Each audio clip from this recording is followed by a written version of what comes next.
నమస్తే. ప్రస్తుతం మనతో పాటు ప్రముఖ డైరెక్టర్ అలాగే సినీ రాజకీయ విశ్లేషకులు గీతా కృష్ణ ఉన్నారు. ఆయనతో మాట్లాడదాం. Hi sir. Hi sir. Janhvi Kapoor Sridevi కూతురుగా అందరికి తెలుసు. అయితే ఇప్పుడు రీసెంట్ గా దేవర్లో నటించింది, ఫస్ట్ టైం తెలుగులో నటించింది. అయితే ఇప్పుడు జాన్వీ కపూర్ జాగ్రత్త పడాలి, దేవరతో ఎలాగో పోయింది అన్నట్టుగా మాట్లాడుతున్నారు. అసలు ఎలా ఉండాల్సింది ఉండే సార్? ఎలాంటి జాగ్రత్తలు తీసుకుంటే బెటర్ అంటారు?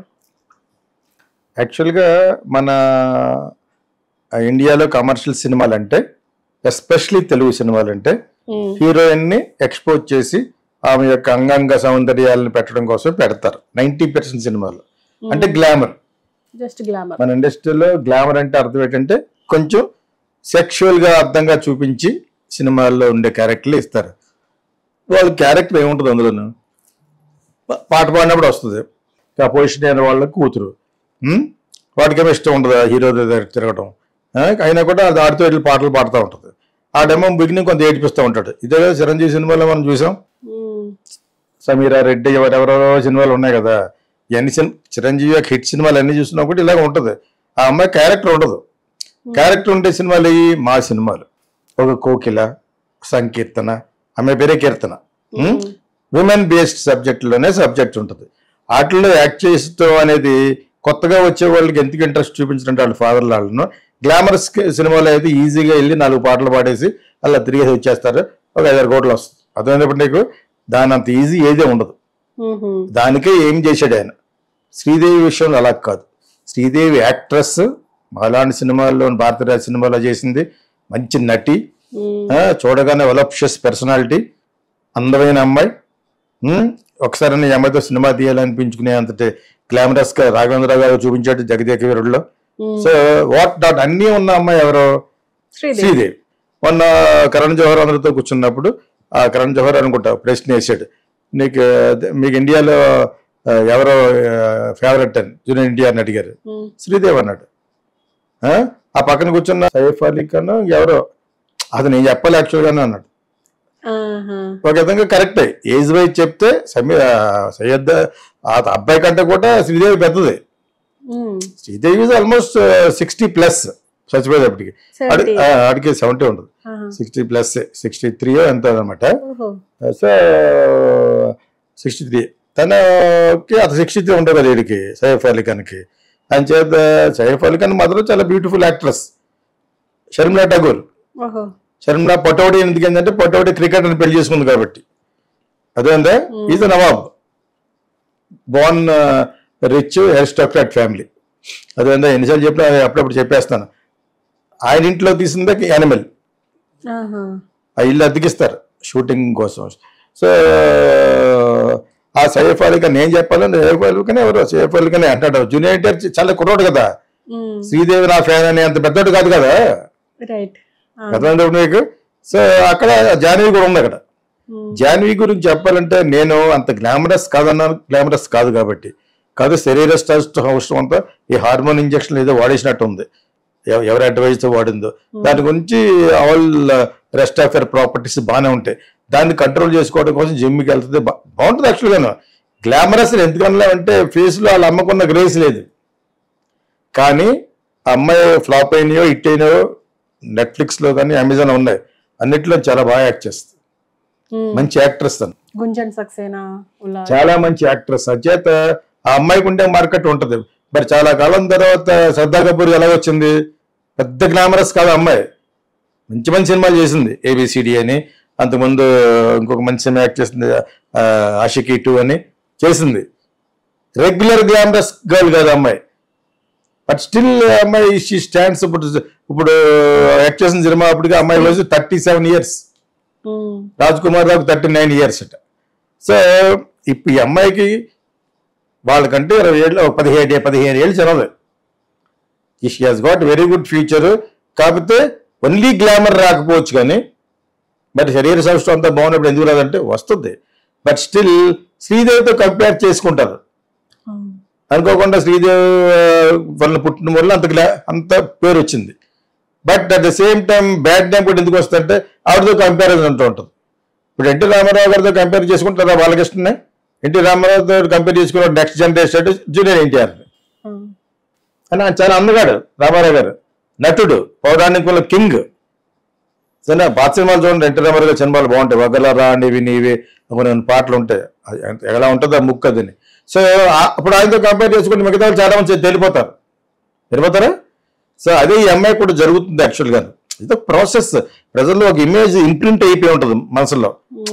ఈ కుర్రోళ్ళకి ఏం తెలుసు అంటే, కుర్రోళ్ళు కూడా చూస్తారు కదా యూట్యూబ్లో మరి అన్ని ఎన్టీ రామారావు పాటలు వస్తాయి, అన్ని శ్రీదేవి పాటలు ఉంటాయి. సో వాళ్ళతో కంపారిజన్ చేసుకుంటారు. బట్ కాకపోతే ఈ అమ్మాయి మంచి యాక్ట్రెస్ అని నేను అందులో కొన్ని సినిమాలు చూశాను, 1-2 వెబ్ సిరీస్ కూడా చూశాను యాక్చువల్గాను. ఆ తీసేవాళ్ళు అంత ఇంట్రెస్టింగ్గా తీయలేకపోవచ్చు, కానీ షీ యాక్టెడ్ వెరీ వెల్. ఆ అమ్మాయి ఫైనల్గాను ఎలా తేలద్ది అంటే, ఇప్పుడు మరి ఒకప్పుడు రేవతి ఉండేది, ఇప్పుడు ఏజ్ వచ్చేసింది, కానీ అదే మా ఏజ్ ఉంటుంది దానికి, లేడీ కాబట్టి అది తెలిసిపోతుంది యాక్చువల్గాను. సో మంచి యాక్ట్రెస్ కింద లెక్క. ఓకేనా. మణిరత్నం తీసిన మౌన రాగం, చాలా సినిమాలు యాక్ట్ చేసింది. బట్ ఆ అమ్మాయి ఆ రోజుల్లో యాక్ట్ చేసిన గ్లామరస్ లాగా కాదు కదా, నటించగల యాక్ట్రెస్, పొట్టి. అంతెందుకు ఖుషీలో, తెలుగు ఖుషీలో యాక్ట్ చేసిన అమ్మాయి ఇంత డిఫరెంట్ అందం అమ్మాయిది. అమ్మాయి వీళ్ళందరూ కూడా యాక్ట్రెసెస్, కానీ వీళ్ళకంటే మంచి నటి అవ్వచ్చు ఈ అమ్మాయి. కొంచెం ఓన్లీ గ్లామరస్ ఎందుకు వెళ్తారంటే ఎక్కువ ఉంటుంది గ్లామరస్ సినిమాలు చేస్తేనే. అదేందా, ఇప్పుడు రవితేజ పక్కన ఒక అమ్మాయి చేసింది, చాలా బాగుంది. అమ్మాయి పేరు ఏం పేరు, పొడుగ్గా, ఇదంతా ఒకటి చాలా చాలా అందంగా మంచి డాన్సర్. ఇదే మన సినిమా వచ్చింది కదా సినిమా, అమ్మాయి పేరు ఏదో తెలుసున్న పేరులాగా అనిపిస్తుంది. She looks very pretty. ఆ అమ్మాయి వెళ్ళొచ్చు. కాకపోతే వాళ్ళకు డేంజర్ ఏంటంటే శ్రీలీల యాక్ట్ చేస్తుంది, అన్ని గ్లామరస్ సినిమాలే. ఆ చేసిన 4 ఫ్లాప్. ఏమవుతుంది అప్పుడు, ఆ అమ్మాయి కూడా ఫ్లాప్ అయింది అంటారు. ఆ అమ్మాయికి అటువంటి ఇచ్చారు, ఎక్సలెంట్ డాన్స్. ఈ రోజులు కూడా మంచి భరతనాట్యం కూడా వచ్చారా తెలియదు, కానీ వస్తే మంచి dancer oriented, dancing oriented cinema శ్రీలీలతో తీయచ్చు. అందానికి అందం చెక్కినట్టు ఉంటది. అటువంటి క్యారెక్టర్ ఈ అమ్మాయికి రాదు. ఎంత శ్రీదేవి కూతురైనా శ్రీదేవిలో సగమైన గ్లామర్ లేదు, కానీ మిగతా శరీర సౌష్టంగా బాగుంది. ఆ అమ్మాయి డెఫినెట్ గా కథాబలం ఉన్న సినిమాలు చేయొచ్చు. కథాబలం ఉన్న సినిమాలో డబ్బులు తక్కువ వస్తాయి కొంచెం. మీకు అర్థమైంది. ఇప్పుడు మేము తీసేది కథాబలం ఉంటుంది, ఎంత థ్రిల్లింగ్ అయినా కూడా కథ ఉంటుంది, కథనం ఉంటుంది, టెక్నికల్ వాల్యూస్ ఉంటాయి. మరి మిగతా సినిమాలు ఎన్టీ రామారావు జూనియర్ ఎన్టీఆర్ ఒకడే ఉంటాడు. నువ్వు సముద్రం ఉంది అయితే ఇది ఇండియాలో స్టార్ టైం ఎంత పెద్దదంటే they are larger than life. Junior NTR కానీ మహేష్ బాబు కానీ ఇవన్నీ సమపాలలో తీస్తే ఇంకా బాగుంటుందని తెలుసుకున్నవాడు రాజమౌళి. ప్రభాస్ అందగాడు. అదేవిధంగా టెక్నికల్గా గ్రాఫిక్స్ ఉపయోగించుకుని చాలా బాగా తీశాడు. అతని యొక్క అందం ఎడిషనల్గా కూరింది. అందం అంటే అమ్మాయిలు లైక్ చేసి ఒక హీమ్యాన్. ఇప్పుడు అదేవిధంగా ఈ అబ్బాయితో తీస్తాడు కదా మహేష్ బాబు తోటి, అది కూడా అలాగే ఉంటుంది. అతని టెక్నిక్ కొన్ని టెక్నికల్ రహస్యాలు చెప్పరు. మిగతా వాళ్ళందరూ కూడా ఇప్పుడు జూనియర్ ఎన్టీఆర్ ఉన్నారు, వీళ్ళందరూ ఉన్నారు, చిరంజీవి ఉన్నాడు. అతని మీద ఫోకస్ చేసిన వల్ల సినిమాలు పోయినాయి. అతనితో పాటు టెక్నికల్ గా కూడా సినిమా బాగుండాలి, కథాపరంగా కూడా బాగుండాలి. ఈ 3 లేవు కాబట్టి ఆచార్య ఫ్లాప్ అయింది. చిరంజీవి పెద్ద లార్జర్ దెన్ లైఫ్ హీరో కదా, అతనికి అంత పెద్ద సబ్జెక్ట్ ఉండాలి. ఆ సెలెక్ట్ చేసుకోవడం అక్కడే పొరపాటు, అక్కడే నాలెడ్జ్ లేదు అంటున్నాను వాళ్ళకి. హిట్ అయిపోయిన సినిమా విజయ్ నీకంటే నీ కొడుకుతో సమానంగా ఉండే ఏజ్, కొడుకు కాకపోయినా తమ్ముడితో సాయం. ఆడ యాక్ట్ చేస్తా, కత్తి యాక్ట్ చేస్తాడు. అతను చేయకూడదు అటువంటి ది స్టేచర్గా ఉన్న సినిమాలో ఒక రజనీకాంత్ చేసేవో ఓకే, అటువంటి ఆయన అలా లేదు. సక్సెస్ అయిందంటే అటు లాగేస్తాడండి, చెప్పే కదా లాగేసి శాలిహేస్తాడని. అది అక్కడ వాళ్ళ ప్రాసెస్, అది వాళ్ళ ప్రొసీజర్. అతను అల్లు అరవింద్ అంతే. అది ఇతను అల్లు అరవింద్ కొడుకు వచ్చేటప్పటికి ఆయన వయసు అవ్వటం, కొంత కొడుకు కూడా తీసుకోవడం వచ్చింది కాబట్టి మంచి సినిమాలు వస్తున్నాయి అతనికి. మీకు అర్థమైందా? ఇలా న్యాచురల్గా ఉంటాయండి, శివుని ముక్కు కాచుకుంటూ ఉంటాయండి, దరిద్రంగా ఉంటాయండి బట్టలు వేసుకుని అంటే ఇది అల్లు అరవింద్ ఒప్పుకోడు. ఆ ప్రొడ్యూసర్ అల్లు అరవింద్ కాదు. బన్నీ కొంచెం డెవలప్డ్ వెర్షన్. ఆ సుకుమార్ కూడా చాలా సినిమాలు తీసిన తర్వాత క్షౌరవేందర్ ఎవరు వచ్చిన డైరెక్టర్. వీళ్ళిద్దరుగా ఎలా కాదురా లాజికల్గా రియలిస్టిక్ తీస్తే బాగుంటుందని రంగస్థలం నుంచి అతనిలో ఒక సద్భావన ఏర్పడింది అనమాట, ఒక రియలైజేషన్. అప్పటి నుంచి అతను డైరెక్టర్ నా దృష్టిలో. అంతకుముందు సినిమాలు డైరెక్టరే కదా, అది తొట్టి సినిమాలు అయింది. మా నాన్నకి ఆ cinema Rangasthalam the best film where they used the technique of Sairat అని వాడారు, ఆ సైలెంట్ క్లైమాక్స్. లేకపోతే అంత పెద్ద హీరో రామ్ చరణ్కి సైలెంట్ క్లైమాక్స్ ఎలా వాడతారు, అది హిట్ అయింది కాబట్టి అది ఇక్కడ అప్లై చేశారు. అతను కూడా చాలా బ్రహ్మాండంగా వచ్చాడు రామ్ చరణ్. ఇలాగ రియలిస్టిక్ గా ఉండే సినిమాలు ఎక్కువ తమిళ్లో ఎందుకు వస్తాయి, వాళ్ళు లైక్ చేస్తారు. మన వాళ్ళు లైక్ చేయడం అనుకున్నారు, లైక్ చేశారు కదా. రంగస్థలం లైక్ చేశారు, పుష్ప లైక్ చేశాడు. పుష్పలో ఆ క్యారెక్టర్ ఎంత బాగా చేశాడు. అది అటు మంచి బట్టలు వేసుకోడు.